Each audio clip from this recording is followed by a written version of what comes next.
We need that security of a community that we can relate to, that relates to us, that we feel a part of. And I think every autistic needs to feel that. But it's not easy if they feel like they're the only one because they don't know anyone else like them.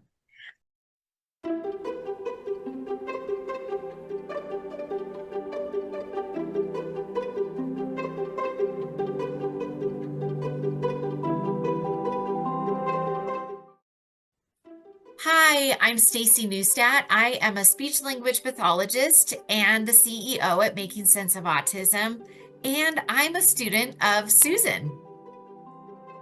And I'm Susan Golubock.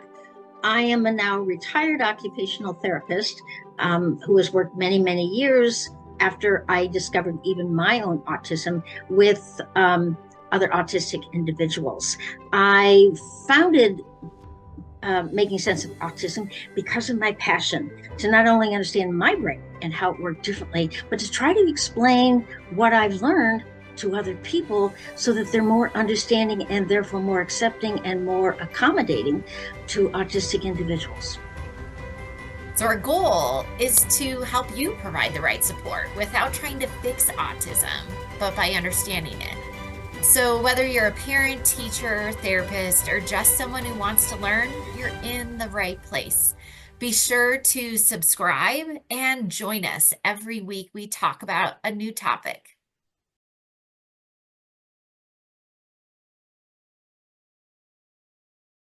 So today I want to talk about the importance of community because we talk about as human beings, we are wired for connection. And whether I always respect if I have a student who's like, I don't want friends, like I absolutely respect that. Because I've got students that say, I don't want friends and I know why I should, but I just don't. So I do respect that. We still talk about relationships, even when it comes in other environments. But when it comes to community, whether it's autistic individuals and, from that perspective, tell us a little bit about what you've learned from the autistic groups you work in, even from your own lived experience. Well, I grew up feeling different, knowing I was different, but not knowing anyone like me. So I felt totally alone. I survived as best I could. Um, and it wasn't until I was close to 50 when they actually acknowledged that there could be such a thing as a high functioning autistic, i.e., Asperger's syndrome. You could be highly intelligent and verbal and still have all the characteristics of an individual with autism. Um, and that's when I discovered the autistic community. And we had an autistic that had organized what they called Outtreat, an autistic retreat, a whole week of living in an autistic environment where the food choices were all geared toward our sensitivities.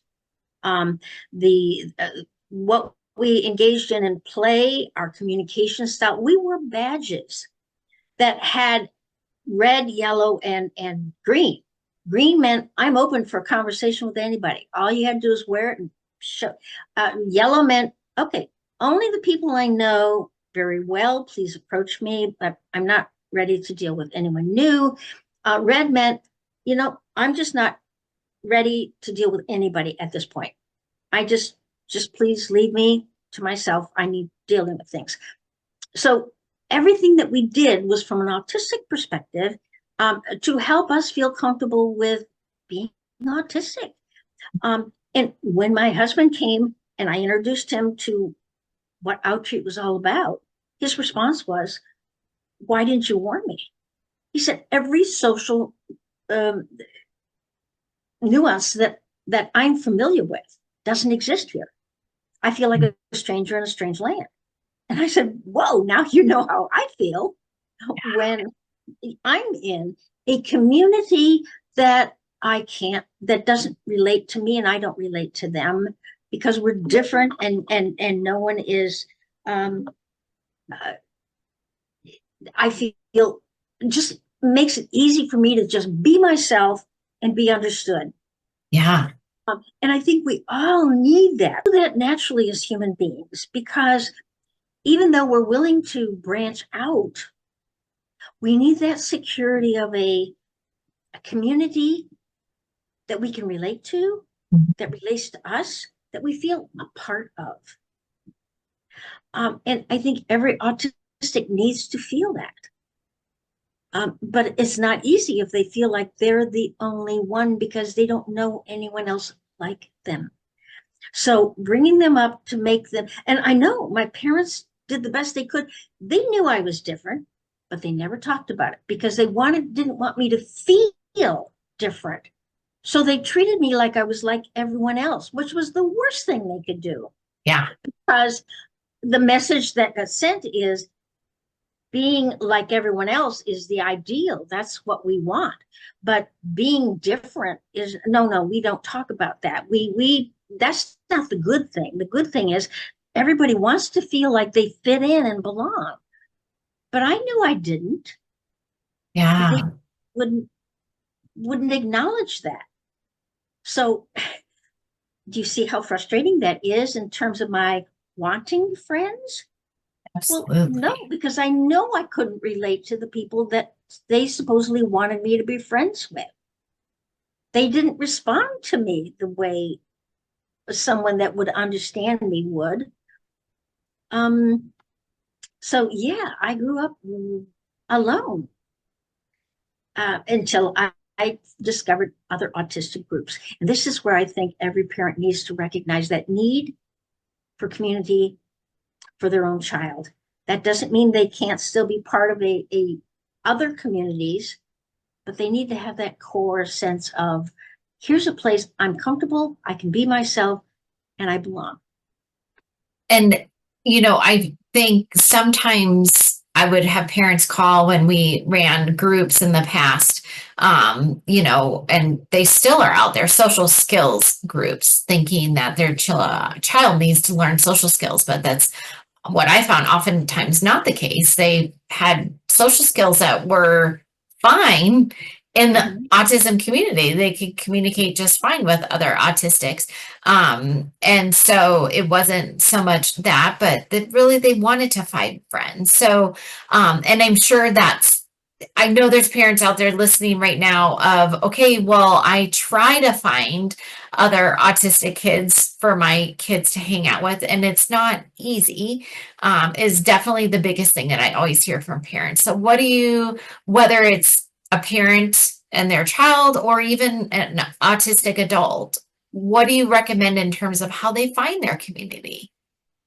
Well, this is where every state, probably every major city, has an autistic um, uh, autistic what is the word I want to say?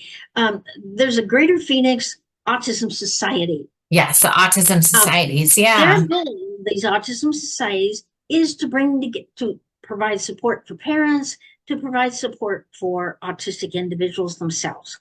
So they sponsor events, and a lot of these events are not to mix autistics with non-autistics, but to provide an opportunity for autistics to be with each other, to experience the same event, but with other autistics. I have found as a co-host for autistic adult support groups that I have seen the evolution of social skills um, in members of that autistic community over the years far better than any social skill program that they may have been involved in. Because the way we go about things is like, yeah, hey, we had a member sitting there picking his nose during a meeting. Well, excuse me, even as autistic, we found that gross. But see, in a non autistic community, you would subtly suggest, perhaps, or hint, or simply avoid him because he's not being appropriate. But in our autistic community, we would just simply say, that's gross. Stop. We don't like it.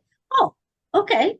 We're so bluntly honest with each other, which we value.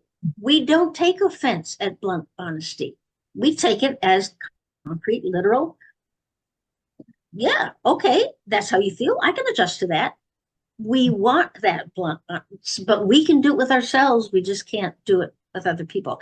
So we teach each other social skills based on our own sensitivities, our own perceptions, just like kids would in a neurotypical environment.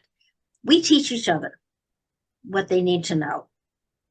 So there's definitely autism societies in each state, and I know there are a lot that do different groups. The other thing that I've seen sometimes, if there's like social media groups, is parents reaching out and saying, hey, my child enjoys this. Are there any other kids in this age group that enjoy it? And I find I love when I see lots of responses of other parents. And so I find if you do the social media thing, that is a great way to connect with other kids that are in your area. So a couple of good options, but just that importance of that community is what needs to be seen. Well, Staci, even you and I as an occupational therapist, you as a speech language pathology, we worked in an environment, a therapy environment, where we created social opportunities. We We didn't did. teach social skills. We created social opportunities for our autistic kids to interact, play with each other, talk with each other, all the same natural things that typical kids would. Yeah, our social Saturdays, it was an and I think clinics, it'd be great if more clinics provide that opportunity for interaction, not social skills, because like you said, they happen naturally or they can be taught naturally. So it does bring that community together for sure. Wonderful.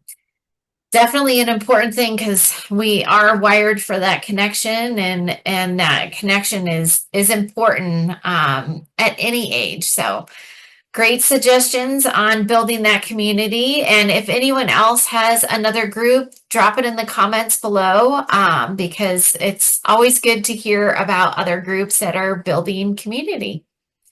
Wonderful. Thank you, Sue. Thank you, Staci.